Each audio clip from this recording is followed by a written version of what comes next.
Hola muchachos, buenos días. Vamos a hablar hoy acerca de lo que es los negros latinoamericanos o el neopolicial latinoamericano.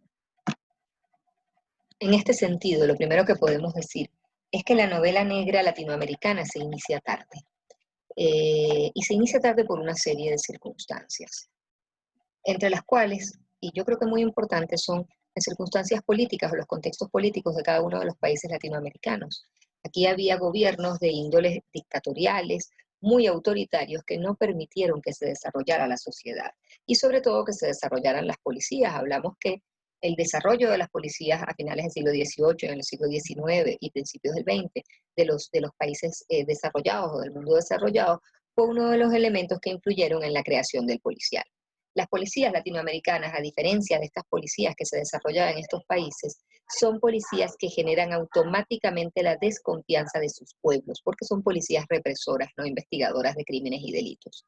Y eso hace que de alguna forma no surja el interés por investigar el delito que existe en otras zonas. O es una de las explicaciones que se han dado. Y quien comienza a rescatar el policial son como bien sabemos, Borges y Bioy Casares, que los rescatan y lo ejercen. Pues, este cuento, que no recuerdo ahora el nombre de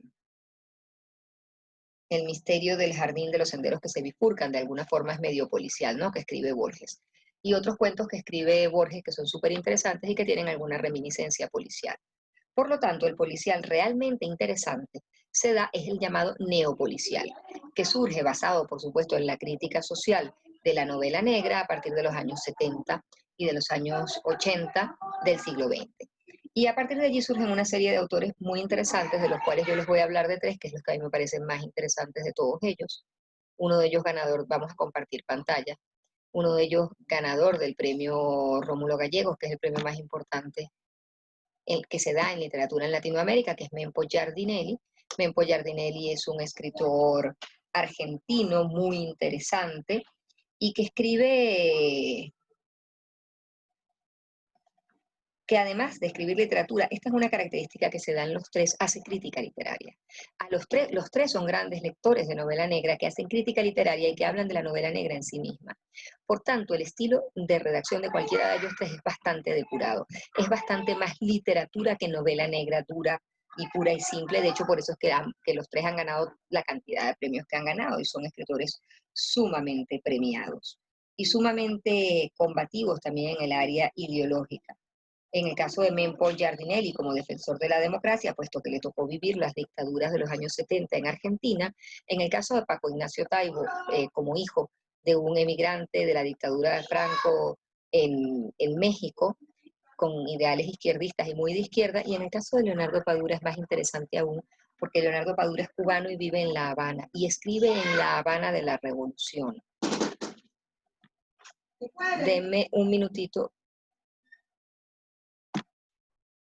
Entonces, en este sentido, Padura es más interesante porque Padura vive en la Cuba de la Revolución, como les estaba diciendo.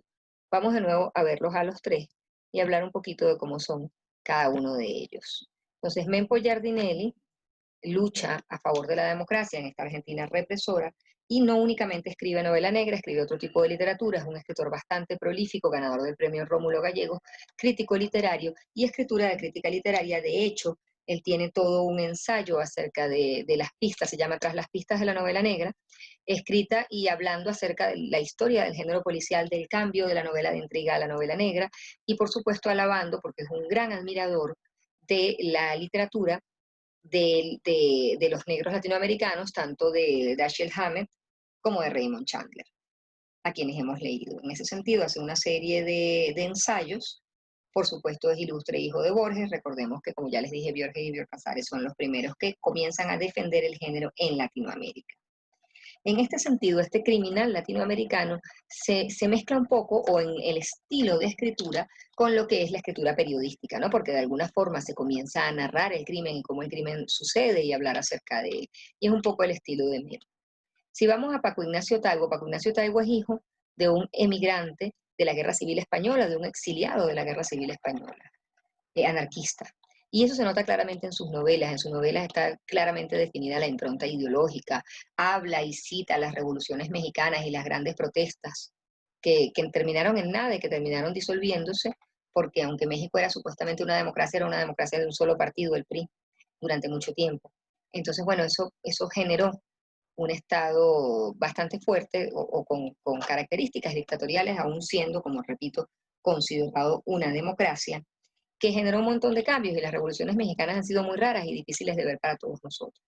En este sentido, como hombre revolucionario, en sus personajes siempre está muy clara la impronta de la revolución y claramente su ideología de izquierda.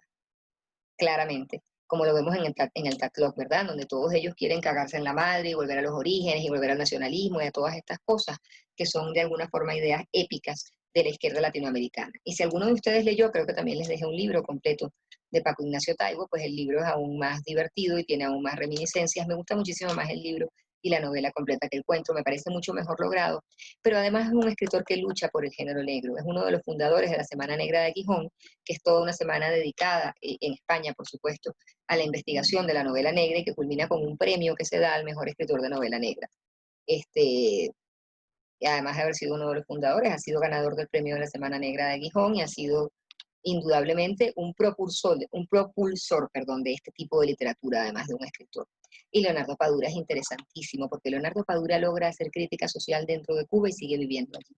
Porque realmente sus novelas son una crítica social feroz al sistema, al comunismo o al socialismo de la Revolución Cubana, pero sin embargo impera y vive y se entiende como una crítica que se hace desde adentro, que no tiene la idea de destruir. Además, posteriormente, Padura se ha dedicado a hablar de lo que es el exilio cubano y a ver el exilio cubano desde adentro, desde afuera y sin crítica. Recordemos que los primeros cubanos que salen de Cuba son llamados gusanos. Y entonces él defiende el derecho a exiliarse y a irse de la isla, pero también el derecho a quedarse y a luchar por ella desde adentro. Y eso es muy interesante. Es muy importante y es relevante saber que a los tres, y creo que a todos los escritores de novela negra latinoamericana les influye con una grandísima fuerza Manuel Vázquez Montalbán. Me gustaría que ustedes leyeran alguna novela de Manuel Vázquez Montalbán y no nada más el cuento, porque es un personaje tan importante. Fíjense que la influencia que tienen estos tres autores es altísima y grandísima en ese reflejo de la podredumbre de las sociedades en las que los tres viven, en esa desesperanza que los tres muestran, ¿no? Pero que al mismo tiempo está cargada de la ilusión de un futuro mejor que tiene mucho que ver con Vázquez Montalbán y con cómo Vázquez Montalbán estructura su discurso. Muestran, por supuesto, los tres una realidad latinoamericana convulsa, que es la que hemos tenido desde los 70 hasta ahora, con muy pocos tiempos de estabilidad, aunque Venezuela tuvo unos años de estabilidad democrática importantes, que son los llamados 50 años, pues se quiebran con el golpe de Estado de Hugo Chávez y hasta el día de hoy yo creo que no hemos recobrado una estabilidad total en lo político. Y entonces esto se refleja muy bien en la literatura de estos tres autores, de los tres, teniendo estilos literarios muy diferentes, pero que tienen en común ese cuidado por la literatura. Está todo muy bien escrito, no es una escritura cortante y seca como la que podemos ver, aunque hay una gran influencia de los de detectives como Marlowe. A pesar de tener esa gran influencia, el estilo literario no es tan seco y cortante como el de los negros norteamericanos, sino que es más bien un estilo literario muy florido, muy fluido, muy culto, en el que se nota la cultura, en el que se nota que estos tres señores son ensayistas, que al final y a fin de cuentas estos tres señores son académicos, porque al final son profesores universitarios, incluido el venezolano, si vamos a ver a Eloy Yagüe, ocurre lo mismo, son profesores universitarios los que se han encargado de crear y difundir a los negros latinoamericanos. Y bueno, dicho esto, hablemos un poquito entre todos de lo que son ellos.